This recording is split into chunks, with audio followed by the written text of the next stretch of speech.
I am the Tofu Golem. Please enjoy the video. You start by getting the essentials: Unity LTS with the Webgl module and a clean 3D project. Create a scene, import URP if you need modern graphics, and set your player settings for Webgl, choose template, compression type, and memory size. Once done, add a simple playable object and attach a movement script so you can iterate quickly.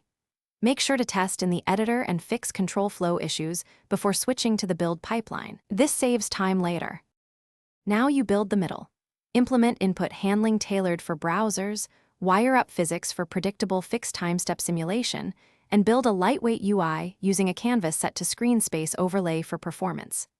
Optimize by batching, atlasing sprites, and enabling GPU instancing. Bake lighting where possible to cut runtime cost. Profile frequently with the Unity profiler and address high GC allocations or expensive shaders. Once you see stable frame times in the editor, prepare for Webgl-specific constraints like single-threaded JS, and finish by building a Webgl player.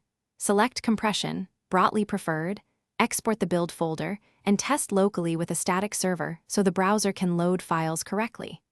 Deploy to a CDN or static host and ensure correct MIME types and CORS headers. If something breaks, open the browser dev console and look at the error. Enable a development build with Webgl exceptions to get stack traces. A common fix is raising Webgl memory size or switching compression. Once stable, iterate smaller builds for fast deploys. Thanks for watching. Consider subscribing if we helped you today.